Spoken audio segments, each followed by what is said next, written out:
आज इस वीडियो में बात होगी एक होम्योपैथिक मेडिसिन पिट्यूटरी ग्लैंड की। पिट्यूटरी ग्लैंड का फंक्शन बॉडी पर कुछ इस तरह से है कि यूँ समझिए कि मास्टर ग्लैंड बोली जाती है। यानी बॉडी में कई ग्रंथियाँ हैं, उनको कंट्रोल करती है, इसलिए इसको मास्टर ग्लैंड बोलते हैं। और हाइपोथैलेमस को मास्टर ऑफ मास्टर ग्लैंड बोलते हैं। यानी ये हाइपोथैलेमस है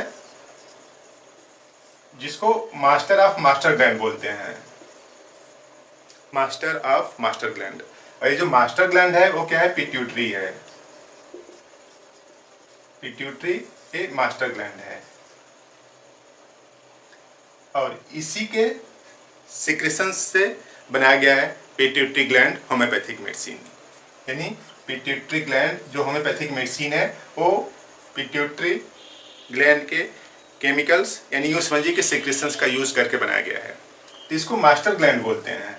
यानी कई ग्रंथियों को कंट्रोल करता है, जैसे थायराइड ग्लैंड है यहाँ पे।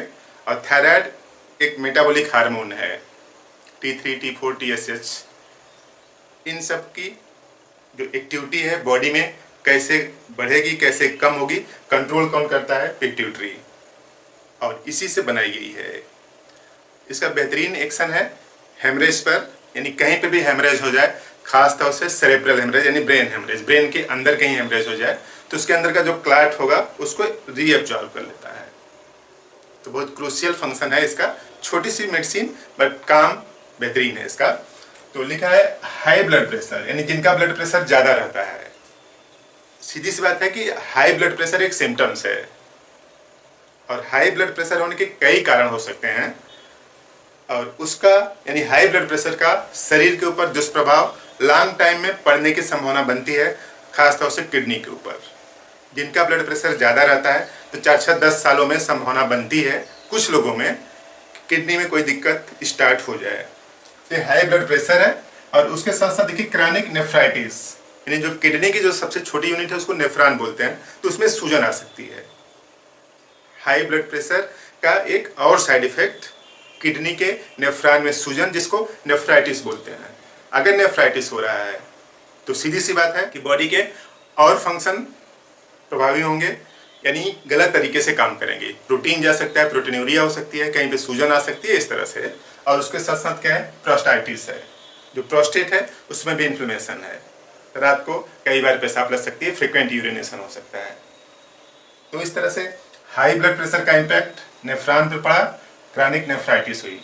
अब यही हाई ब्लड प्रेशर अगर ज़्यादा रहता है तो बहुत कम लोगों में संभावना है सेरेब्रल हेमरेज होने की, यानी ब्रेन के अंदर हेमरेज हो जाए।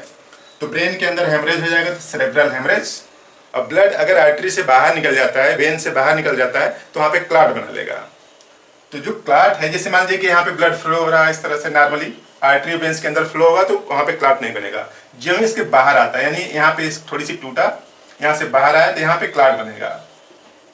इस क्लॉट बनने की वजह से कई सिम्टम्स आते हैं। तो ये क्लॉट जब तक खत्म नहीं होगा कई दूसरी बीमारियां शरीर में उत्पन्न होती रहेंगी। तो इस तरह से जो सेरेब्रल हेमरेज हुआ है ये, और ऊपर से जो क्लॉट बना है दूसरा, क्लॉट को एब्जॉर्ब करता है, यानी सेरेब्रल हेमरेज को होने नहीं देगा फर्दर। और जो हो चुका है उसकी वजह से जो क्लॉट बना है उसको रीएब्जॉर्ब कर लेगा। लिखा है सेरेब्रल हेमरेज चेक्स हेमरेज, यानी हेमरेज को रोकेगा, and prompt absorption of clot, यानी जो क्लॉट बन गया है उसको एब्जॉर्ब कर लेगा। बुरी की मैथमेटिका में लिखा है कि क्लॉट को एब्जॉर्ब कर लेता है। और कुछ महिलाएं ऐसी जिनकी जो प्रेगनेंसी होने की संभावना बहुत कम हो जाती है, रेयर हो जाती है, मतलब यूट्रस बेहतर तरीके से रिस्पॉन्ड नहीं कर रहा है।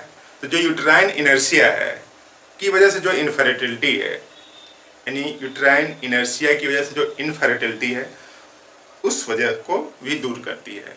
यानी यूट्रस के जो मसल्स हैं उनको एक्टिवेट कर देती है ताकि बेहतर फिजियोलॉजिकल फंक्शन को रिस्पॉन्स करें।